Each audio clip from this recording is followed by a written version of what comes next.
CPIM প্রার্থী মোহাম্মদ সেলিমকে ঘিরে তৃণমূলের গো ব্যাক স্লোগান। তৃণমূল কর্মীকে ধাক্কা দিয়ে ফেলে দেওয়ার অভিযোগ সেলিমের বিরুদ্ধে। এবার মোহাম্মদ সেলিমকে ঘিরে তৃণমূলের গো ব্যাক স্লোগান। তৃণমূল কর্মীকে ধাক্কা দিয়ে ফেলে দেওয়ার অভিযোগ উঠল সেলিমের বিরুদ্ধে। ঘটনাটি লোচনপুর গ্রাম পঞ্চায়েতের মোহনপুর ৩৯ নম্বর বুথের। আক্রান্ত তৃণমূল কর্মীর নাম সারিকুল ইসলাম। সারিকুলের অভিযোগ, সকালে সিপিএম সমর্থকরা তার উপর চড়াও হয়ে তাকে মারধর করে।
আপনারা গো ব্যাক জানাচ্ছেন কেন? গো ব্যাক বলছেন কেন?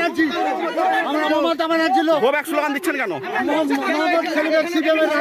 ভালো নাই, ওরা মার্ডার করে, ওরা খুন সন্ত্রাসী চালায় সব নেতৃত্বে। আপনার নাম কি? আপনার নাম কি?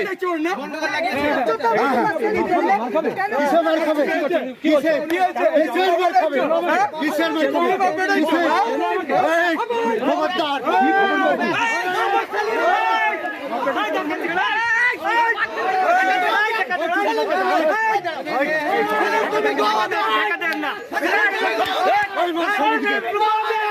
সমাজে